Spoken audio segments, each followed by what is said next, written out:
भाऊबीजच्या दिवशी मी माझ्या विधवा बहिणीला भेटण्यासाठी तिच्या सासरच्या घरी गेलो. बहिणीच्या घरी जाण्याआधी मी काही मिठाई आणि काही फळे घेतली होती. पण जेव्हा मी माझ्या बहिणीच्या घरी पोहोचलो तेव्हा समोरचं दृश्य पाहून तर मला धक्काच बसला. माझ्या विधव्या बहिणीची सासू आणि नणंद माझ्या बहिणीला शिव्या देत तिला काठीने मारहाण करत होत्या आणि माझी बहीण मात्र अगदी शांतपणे त्यांचा मार खात होती. तिचे कपडे देखील ठिकठिकाणी फाटलेले होते, केसही विस्कटलेले होते आणि ती काही न बोलता फक्त रडतच होती. माझ्या बहिणीच्या सासूने केस धरून माझ्या बहिणीला घराच्या बाहेर हाकललं आणि मला बोलू लागली की घेऊन जा तुझ्या चारित्र्यहीन बहिणीला इथून. हिचं आता आमच्यासोबत कोणतंही नातं राहिलं नाही. तिच्यामुळे कोणाला तोंड दाखवण्याची सुद्धा आमची लायकी राहिली नाही. बहिणीची ही अवस्था माझ्याकडून बघवत नव्हती. मी तिला मिठी मारली आणि तिला शांत करून आमच्या घरी घेऊन आलो. एके दिवशी माझी बायको तिच्या माहेरी गेली होती. मी माझ्या खोलीमध्ये माझ्या मुलांसोबत झोपलो होतो, तर माझी विधवा बहीण बाहेर वरांड्यात झोपली होती की तेव्हाच अचानकच पाऊस सुरू झाला. मी उठून माझ्या बहिणीची कॉट माझ्या खोलीत ठेवली. माझी बहीण माझ्या खोलीत झोपली, परंतु अर्ध्या रात्री मला माझ्या बहिणीची कॉट हालताना जाणवू लागली. मला असं वाटलं की नक्कीच कोणीतरी माझ्या बहिणीसोबत तिच्या कॉटवर बसलेलं आहे. मी गुपचूप मोबाईलचा टॉर्च लावून बघितलं तर समोर बहिणीला पाहून माझं काळीज अगदी तुटून गेलं, कारण की तिच्या कॉटवर तर माझं नाव महेश आहे. आम्ही दोनच बहीण भाऊ होतो. माझ्या आई वडिलांचे तर आम्ही लहान असताना एका अपघातात निधन झाले होते. माझ्या बहिणीपेक्षा मी मोठा होतो, त्यामुळे मीच कष्ट करून आमचा उदरनिर्वाह चालवत होतो आणि माझ्या लहान बहिणीचे लग्नाचं वय झालं तेव्हा मीच तिच्यासाठी योग्य स्थळ बघून तिचं लग्न लावून तिची सासरी पाठवणी केली होती. मी स्वतः देखील लग्न केलं होतं. मला स्वतःला 2 मुलं देखील होती. खरं तर माझ्या घरामध्ये फक्त आणि फक्त माझ्या बायकोचाच हुकूम चालायचा. माझ्या बायकोच्या पुढे माझं कधीच काहीच चालत नव्हतं. मी माझ्या बायकोच्या त्या भांडखोर स्वभावामुळे तिच्यासोबत अजिबातच खुश नव्हतो. ती प्रत्येक गोष्टीवर फक्त स्वतःचीच मनमानी करायची. जेव्हा मी तिच्या कोणत्या गोष्टीसाठी नकार दिला तेव्हा ती माझ्यासोबत भांडायला लागायची. इतकंच काय तर ती मुलांना सोडून माहेरी निघून जायची आणि माझी मुलं आईच्या आठवणीत रडत राहायची. माझ्या मुलांच्या काळजीपोटी मी माझ्या बायकोची गुलामी करण्यावर मजबूर झालो होतो. मी माझ्या लग्नाच्या आधीच माझ्या लहान बहिणीचं लग्न एका चांगल्या कुटुंबात लावून दिलं होतं आणि ती तिच्या घरामध्ये खूप खुश होती. ती वेळ मिळेल तेव्हा तिच्या नवऱ्यासोबत आमच्या घरी यायची. ते दोघेही एकमेकांसोबत खूप आनंदी होते, परंतु त्या दोघांच्या आयुष्यात मात्र एकाच गोष्टीची कमतरता होती आणि ती म्हणजे त्यांना अजूनही मुलंबाळ झाले नव्हते. मी नेहमीच देवाजवळ फक्त हीच प्रार्थना करायचो की देवाने माझ्या बहिणीच्या पदरात देखील एक मूल द्यावं. असेच दिवस निघून जात होते की अचानक एके दिवशी माझ्या बहिणीच्या नवऱ्याचा अपघात झाला आणि त्या अपघातात त्याचा जागीच मृत्यू झाला. माझी लहान बहीण विधवा झाली होती. तिच्यासाठी हे दुःख खूप मोठं होतं. नवऱ्याच्या मृत्यूनंतर देखील ती तिच्या सासरीच राहत होती. माझी बहीण विधवा झाली होती तेव्हापासून माझ्या बायकोला माहीत नाही काय झालं होतं. आता ती मला माझ्या बहिणीला भेटायला देखील जाऊ देत नव्हती, ना तिला कधी माहेरी येऊ देत होती. माझ्या बायकोला भीती होती की जर माझ्या बहिणीला तिच्या सासरच्या लोकांनी हाकलून लावलं तर ती आमच्या घरी येऊन राहील. त्यामुळेच तिने मला स्पष्ट शब्दात सांगितलं होतं की तू तुझ्या बहिणीसोबतचे सगळे नाते संपव आणि तिला तिच्या अवस्थेवर सोडून दे. असं नको व्हायला की ती आपल्याच गळ्यात पडेल. आपली मुलं मोठी होत आहे, तू फक्त तुझ्या मुलांचीच चिंता कर. बायकोचं बोलणं ऐकून मला खूप वाईट वाटायचं. शेवटी मी कसं काय माझ्या बहिणीला असं निराधार सोडू शकत होतो. मी प्रत्येक दुसऱ्या तिसऱ्या दिवशी बायकोशी लपून छपून माझ्या बहिणीला भेटायला तिच्या सासरी जायचो. भाऊबीजच्या दिवशीही मी बायकोला खोटं सांगितलं की मी माझ्या एका जवळच्या मित्राला भेटायला जात आहे, परंतु माझी बायको तर खूपच चलाक होती. जेव्हा मी घरातून बाहेर जाऊ लागलो तेव्हा ती मला बोलू लागली की खोटं बोलण्याची काय गरज आहे. मला चांगलंच माहीत आहे की तू तुझ्या बहिणीला भेटायला जात आहेस. मी तिच्या बोलण्यावर काही न बोलता माझी नजर खाली झुकवली. मला सणासुदीला घरात भांडणं नको होती, त्यामुळेच मी शांतपणे माझ्या बहिणीच्या घरी आलो होतो. माझ्या बहिणीच्या विचाराने माझ्या डोळ्यात अश्रू आले होते. मी रस्त्यामध्ये लोकांना पाहत होतो ज्यांनी नवीन नवीन कपडे घातले होते आणि माझ्या बहिणीने आजच्या दिवशीही नवीन साडी देखील नेसली नसेल. बहिणीच्या घरी रिकाम्या हाताने जाणं मला योग्य वाटत नव्हतं, म्हणून मी मिठाई आणि थोडी फळे घेतली. माझ्या बहिणीची सासू आधीपासूनच खूपच कडक स्वभावाची होती. प्रत्येक गोष्टीवर माझ्या बहिणीला तिच्या गरिबीवरून टोमणे मारायची. तेव्हा मात्र माझ्या बहिणीचा नवरा माझ्या बहिणीची बाजू घेऊन स्वतःच्या आईला गप्प करायचा. परंतु आता तिची बाजू घ्यायला तो देखील या जगात राहिला नव्हता. सध्या तरी मी माझ्या बहिणीच्या घरी पोहोचलो होतो, परंतु तिथे जाऊन बघितले तर काही वेगळाच तमाशा त्या ठिकाणी चालू होता. माझ्या बहिणीचे पूर्ण कुटुंब तिथे गोळा झाले होते आणि ते लोक माझ्या बहिणीला खूप मारत होते. हे पाहून मला खूप मोठा धक्का बसला आणि मग माझ्या बहिणीच्या सासूने मला असे काही सांगितले की ज्यामुळे माझं डोकंच चक्रावू लागलं. ती बोलू लागली की रात्री तुझ्या बहिणीचा प्रियकर तिला गुपचूप टेरेसवर भेटायला आला होता. मी स्वतः तुझ्या बहिणीला तिच्या प्रियकरासोबत रंगेहात पकडलं आहे. आता माझ्या मुलाला जाऊन महिना देखील झाला नाही आणि हिने तर इथे तिचे गुण उधळवायला सुरुवात केली आहे. मला तर पूर्ण खात्री आहे की माझ्या मुलाच्या मृत्यूमागे नक्कीच हिचा आणि हिच्या प्रियकराचाच हात आहे. मी अजून जास्त हिला सहन करू शकत नाही. मी तर हा विचार करून हिला घरात जागा दिली होती की ही माझ्या मुलाची विधवा आहे, परंतु ही तर आमचीच इज्जत मातीत मिसळवायला निघाली आहे. माझ्या घरात माझ्या तरुण मुली आहेत. तुझ्या बहिणीच्या कृत्यामुळे त्यांच्या देखील चारित्र्यावर लोक बोटं उचलतील. त्यामुळे तू आत्ताच्या आत्ता तुझ्या बहिणीला तुझ्या सोबत घेऊन जा. बहिणीच्या सासूच्या त्या बोलण्यावर मी हैराणीने माझ्या तरुण बहिणीकडे पाहिलं होतं, जिच्या ननंदबाईने तिला अशा प्रकारे मारलं होतं की तिचा चेहरा, तिचे हातपाय अगदी सुजले होते. मी माझ्या बहिणीच्या सासूला समजवण्याचा खूप प्रयत्न केला की माझी बहीण अशी अजिबात नाही, तुमचा नक्कीच काहीतरी गैरसमज झाला आहे. परंतु माझ्या बहिणीची सासू मात्र माझं काहीच ऐकून घ्यायला तयार नव्हती. उलट ती आमच्याच कुटुंबावर चिक्कलफेक करत होती. तिचं म्हणणं होतं की त्यांनी माझ्या बहिणीला, पल्लवीला, एका परपुरुषासोबत रंगेहात पकडलं आहे. मी माझ्या बहिणीकडे पाहिलं तेव्हा ती अगदी शांतपणे हा सगळा अत्याचार सहन करत होती. तिने त्यांच्या विरोधात एक शब्द देखील तोंडातून काढला नव्हता. मी पल्लवीला विचारलं की पल्लवी, तुझी सासू जे बोलते आहे ते खरं आहे का? परंतु तेव्हा देखील ती शांतच होती आणि तिची ती शांतता तिला गुन्हेगार ठरवत होती. तिच्या सासरच्या लोकांनी तिचं सगळं सामान माझ्या समोर फेकलं आणि बोलू लागले की या घाणेरड्या बाईला तुझ्यासोबत घेऊन जा.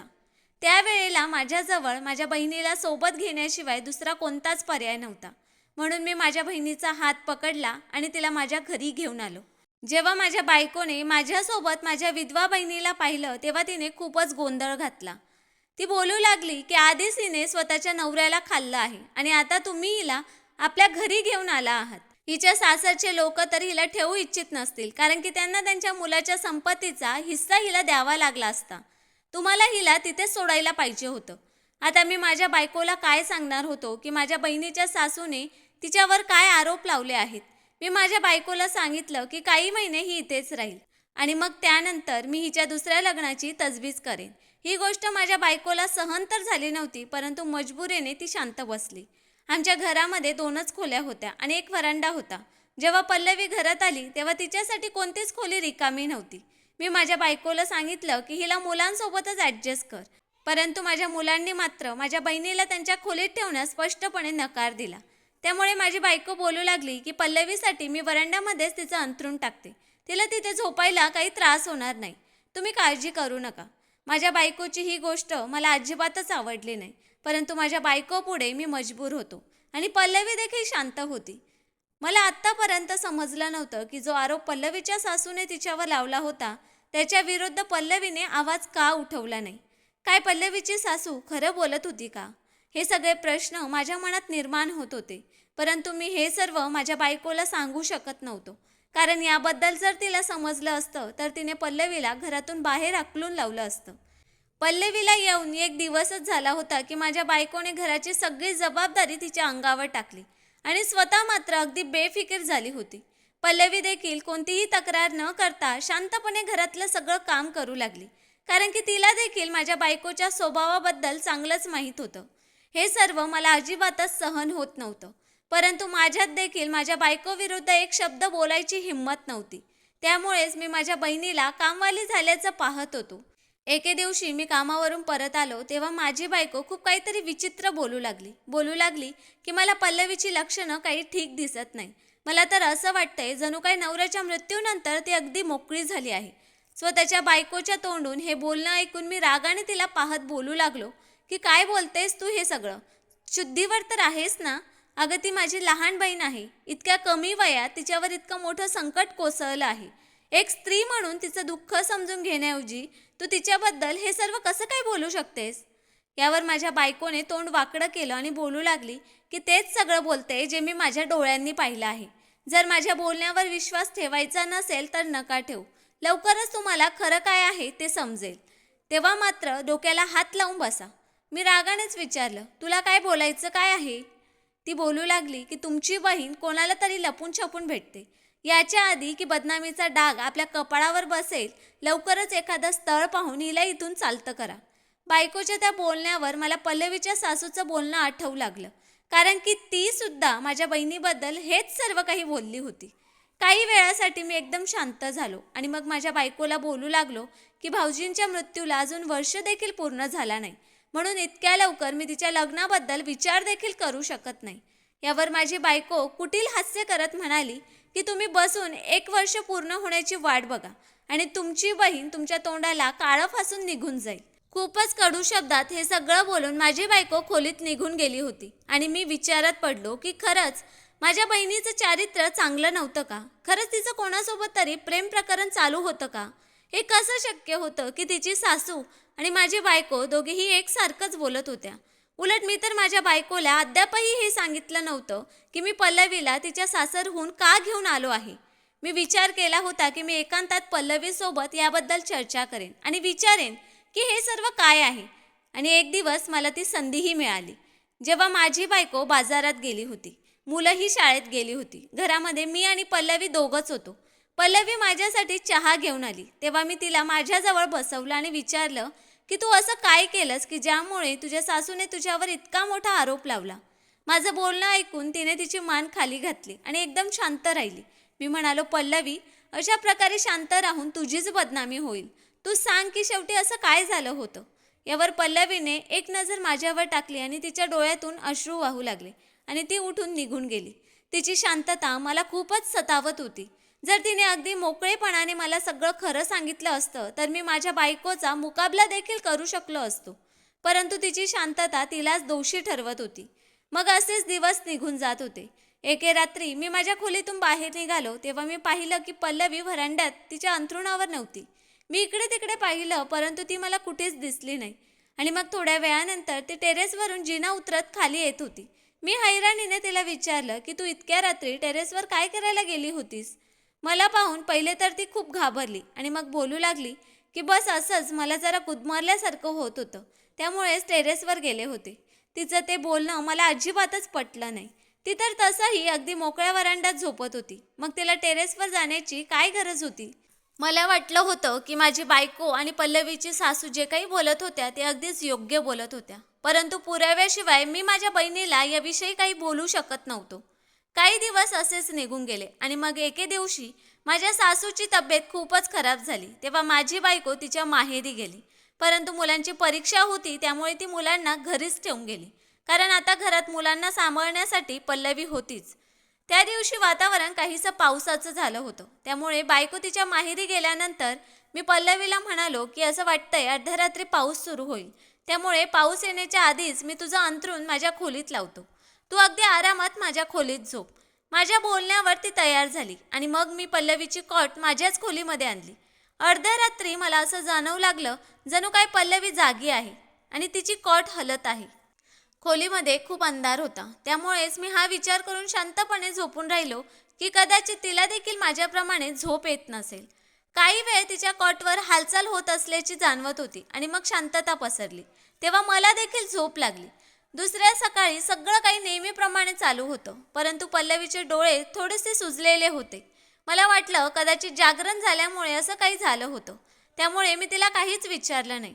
परंतु दुसऱ्या रात्री देखील मला तसंच जाणवलं. जणू काय पल्लवी तिच्या कॉटवर काहीतरी करत आहे. माझ्याकडून राहावलं नाही की पल्लवी इतक्या रात्रीपर्यंत का जागी राहते आणि काय करते. मी मोबाईलचा टॉर्च ऑन केला आणि समोरचं दृश्य पाहून लाजेने माझा जीवच निघून गेला.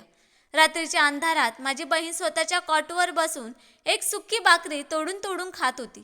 मी माझ्या बहिणीला कडक आणि शिळी भाकरी खाताना पाहत होतो आणि मग मी उठून तिच्या जवळ गेलो. तेव्हा तिने घाबरून ती भाकरी तिच्या ओढणीत लपवली. मी माझ्या हाताने तिची ओढणी बाजूला केली तेव्हा त्यामध्ये एक खूपच शिळी भाकरी होती. ती माझ्यापासून नजर चोरत होती, जणू काय तिची चोरी पकडली गेली आहे. मी हैराणीने विचारलं, पल्लवी, हे सर्व काय आहे? जर तुला भूक लागली होती तर चांगलं चांगलं खायचं, ही शिळी भाकरी का खातेस? माझ्या त्या बोलण्यावर ती रडू लागली आणि रडत रडत बोलू लागली की माझ्यावर वहिनीने ताजं अन्न खाण्यासाठी निर्बंध लावला आहे. मी उरलेलं सुरलेलं शिळं अन्नच खाते. मला रात्री भूक लागते, त्यामुळेच भाकरी उशीच्या खाली लपवून ठेवते आणि मग लपून लपून अर्ध्या रात्री खाते. तिचं ते बोलणं ऐकून माझं डोकंच चक्रावलं आणि मी तिला विचारू लागलो की तू मला हे का नाही सांगितलंस की तुझी वहिनी तुला नीटचं जेवू देखील देत नाही. तिने नजर खाली घातली आणि मग बोलू लागली, दादा, खरं तर हे मी आजपर्यंत कोणालाही सांगितलं नाही, परंतु माझ्या नवऱ्याच्या मृत्यूच्या एक दिवस आधीच मला समजलं की मी गरोदर आहे. दीपकने मला सांगितलं होतं की तो स्वतः ही बातमी सगळ्यांना सांगेल, त्यामुळेच मी कोणाला काही सांगितलं नाही आणि मग दुसऱ्याच दिवशी त्याचा मृत्यू झाला. त्याच्या मृत्यूने मला इतका मोठा धक्का बसला की मला हे देखील लक्षात राहिलं नाही की मी गरोदर आहे. आणि मग जेव्हा काही दिवसानंतर मी जरा सावरले, तेव्हा माझ्या सासरच्या लोकांचं माझ्यासोबत इतकं वाईट वागणं होतं की मी माझी इच्छा असून देखील त्यांना सांगू शकले नाही की मी गरोदर आहे. त्यानंतर माझी तब्येत खूप खराब राहू लागली. नेहमीच मला असं गुदमरल्यासारखं वाटायचं. असंच एके दिवशी मी माझ्या सासरच्या घरी टेरेसवर गेले. मला माहीत नव्हतं की माझ्या नणंदबाईने स्वतःच्या प्रियकराला भेटण्यासाठी टेरेसवर बोलावलं आहे. योगायोगाने माझ्या सासूने मला टेरेसवर जाताना पाहिलं होतं आणि ती माझ्या मागे आली. माझी नणंद तर अंधारात कुठेतरी लपून राहिली, परंतु तिच्या प्रियकरासोबत माझ्या सासूने मला पाहिलं आणि मग माझ्यावर चारित्र्यहीन असल्याचा आरोप लावला. माझी तीच नणंद सर्वात पुढे येऊन मला मारू लागली आणि तिने तिचा गुन्हा माझ्यावर लादला. मी जर माझ्या बाजूने काही बोलले असते तर कोणीही माझ्या बोलण्यावर विश्वास ठेवला नसता, म्हणून मी कुणाला काहीच सांगू शकले नाही आणि मला घरातून देखील हाकलून दिलं. जेव्हा मी इथे आले तेव्हा माझी इच्छा होती की मी तुला आणि वहिनीला याबद्दल सांगावं, परंतु वहिनी तर माझंच ओझं उचलण्यासाठी तयार नव्हती. त्यात जर तिला हे समजलं असतं की मी गरोदर आहे तर माहीत नाही तिने काय केलं असतं. माझ्या मनामध्ये ही भीती निर्माण झाली होती की ती मला अबॉर्शन करण्यासाठी सांगेल आणि मग त्यानंतर माझं दुसरं लग्न लावून देईल. त्यामुळे मी ही हकीकत लपवून ठेवली, कारण की मला माझं मूल गमवायचं नव्हतं. माझं दीपकवर खूप प्रेम होतं आणि हे मूल त्याची शेवटची निशाणी आहे. आता मला वेळी अवेळी भूक लागते, कधी कधी मला गुदमरल्यासारखं वाटतं, तेव्हा मी टेरेसवर जायचे, तर कधी लपून छपून काहीतरी खाण्याचा प्रयत्न करायचे. तुला तर माहीतच आहे की शेजारी माझी मैत्रीण नम्रता राहते. तिला मी गरोदर आहे याबद्दल सांगितलं, त्यामुळे जेव्हा मला वहिनी जेवायला द्यायची नाही तेव्हा ती मला काही ना काही खायला आणून द्यायची. वहिनीला वाटतंय की मी लपून छपून कोणाला तरी भेटते. मी तुला हे सर्व यामुळे सांगू शकले नाही कारण की जर मी हे सगळं तुला सांगितलं असतं तर माझ्यामुळे तुझा संसार उद्ध्वस्त होईल अशी माझ्या मनात भीती होती. कारण माझ्यामुळे तू वहिनीसोबत भांडण केलं असतंस आणि वहिनीची तर सवयच अशी आहे की ती लगेचच घर सोडून निघून जाते. माझी अशी अजिबात इच्छा नाही की माझ्यानंतर तुझा देखील संसार उद्ध्वस्त व्हावा. त्यामुळेच मी शांत राहिले आणि आता ही मुलांची शिल्लकीची भाकरी मी उशीच्या खाली लपवून ठेवते, जेणेकरून रात्री खाऊ शकेन. मला अंदाज नव्हता की तुला हे सर्व समजेल. असं बोलून पल्लवी जोरजोरात रडू लागली आणि मी पुढे जाऊन माझ्या बहिणीला मिठीत घेतलं. माझा स्वतःवरचा नियंत्रण सुटला होता आणि मी देखील अगदी हुंदके देत रडू लागलो. मला माहीत नव्हतं की माझ्याच घरात माझ्या बहिणीवर इतके अत्याचार होत आहेत. तिने हे सत्य मला आधीच सांगायला पाहिजे होतं, परंतु ती माझ्यावर विश्वास कसा ठेवणार होती, कारण कधीच मी स्वतःला एक चांगला भाऊ असल्याचं सिद्ध केलं नव्हतं. ती विधवा झाल्यानंतर देखील मी तिला सासरच्या लोकांच्या भरोशावरच सोडून आलो होतो. तिला कधीही तुझा भाऊ तुझ्या पाठीशी आहे असा धीर दिला नव्हता आणि जेव्हा तिला आता घरी घेऊन आलो होतो तेव्हा देखील खूप मजबुरीने घेऊन आलो होतो. मी कधीही तिला विचारलं नाही की ती काय खाते, कशी राहते, तिला कोणत्या गोष्टीची गरज तर नाही ना. स्वतःच्या घरात घेऊन आल्यानंतर मी तिच्यापासून डोळे अगदी बंद केले होते, हे माहीत असून देखील की माझ्या बायकोचं वागणं तिच्यासोबत कसं आहे. मी कधीच तिच्यासोबत दोन गोष्टी प्रेमाने बोललो नव्हतो. स्वतःच्या सगळ्या चुकांची जाणीव झाल्यानंतर मला स्वतःचीच लाज वाटू लागली. मी तिला वचन दिलं की मी तुझी खूप काळजी घेईन. मी स्वतः तुझ्या मुलाची जबाबदारी घेईन. पूर्ण रात्र मी तिच्यासोबत बसून तिला धीर देत राहिलो. मी स्वतः माझ्या हाताने माझ्या बहिणीला जेवण बनवून भरवलं होतं. मी निर्णय घेतला होता की जेव्हा माझी बायको येईल तेव्हा मी तिच्यासोबत अगदी स्पष्ट शब्दात बोलेन की जर तिला माझ्यासोबत राहायचं असेल तर तिला माझ्या बहिणीला देखील इज्जत आणि प्रेम द्यावं लागेल, नाहीतर ती तिच्या घरी पुन्हा परत जाऊ शकते. मग काही दिवसानंतर जेव्हा माझी बायको घरी परत आली तेव्हा मी तिला समोर बसवलं आणि स्वतः तिला सांगितलं की पल्लवी गरोदर आहे. हे ऐकून ती खूप चिडली, बोलू लागली, जर असं आहे तर तिला अबॉर्शन करायला पाहिजे. हिच्या मुलाची जबाबदारी कोण घेईल? आणि एका मुलाच्या आईसोबत तर कोणीही सहजपणे लग्न देखील करत नाही. मी रागानेच माझ्या बायकोकडे पाहिलं आणि बोलू लागलो की मला आता जगाची पर्वा नाही. मी तेच करेन ज्यामध्ये माझ्या बहिणीचा आनंद आहे. तिला तिचं मूल ठेवायचं आहे. मला काहीच अधिकार राहत नाही की मी तिच्या आयुष्याचा निर्णय घेईन. हे घर माझ्या आईवडिलांचं आहे आणि यावर पल्लवीचा देखील कायदेशीर बरोबरीचा हक्क आहे. माझं ते रागाचं बोलणं ऐकून माझी बायको एकदमच शांत झाली. पहिल्यांदाच मी तिच्यासोबत या अशा आवाजात बोललो होतो. मी तिला पुढे म्हणालो की पल्लवी आणि तिच्या मुलामुळे तुला काहीच प्रॉब्लेम येणार नाही. मी आता लवकरात लवकर वरती बांधकाम सुरू करून पल्लवीला राहायला वेगळी खोली देणार आहे. नाही ती तुझी कामवाली आहे आणि नाही तुला तिची काही सेवा करावी लागेल. त्यामुळे तू तुझं आयुष्य घालव आणि ती तिचं आयुष्य घालवेल. जेव्हा तिच्यासाठी एखादं चांगलं स्थळ येईल तेव्हा मी स्वतः तिचं लग्न लावून देईन. असं बोलून मी माझ्या रूममध्ये आलो. पल्लवी जी थोडं दूर उभं राहून हे सगळं ऐकत होती, तिच्या चेहऱ्यावर थोडं समाधान आलं होतं. कारण की माझी बायको माझ्या त्या वागण्यामुळे एकदमच शांत झाली होती. तिला समजलं होतं की आता तिची कोणतीच धमकी माझ्यावर काम करणार नाही. त्या दिवसानंतर माझ्या बायकोचं वागणं माझ्या बहिणीसोबत खूप चांगलं झालं होतं. मग काही दिवसांनी माझ्या बहिणीने एका मुलाला जन्म दिला. त्यावेळी मी खूप खुश झालो होतो आणि एक मामा होण्याच्या नात्याने मी माझे प्रत्येक कर्तव्य निभावले होते. मग काही दिवसानंतर माझ्याच एका ओळखीच्या मित्राने माझ्याकडे माझ्या बहिणीचा हात मागितला. तेव्हा मी पल्लवीचं लग्न माझ्या मित्रासोबत लावून दिलं. आज ती तिच्या घरी आणि आम्ही आमच्या घरी अगदी आनंदात राहत आहोत. तर मित्रांनो, स्टोरी कशी वाटली ते कमेंट करून नक्की सांगा. आम्ही नेहमीच तुमच्या कमेंट्स आणि लाईकची वाट बघत असतो. आणि स्टोरी आवडली असेल तर व्हिडिओला लाईक आणि चॅनलला सबस्क्राईब करायला विसरू नका. धन्यवाद.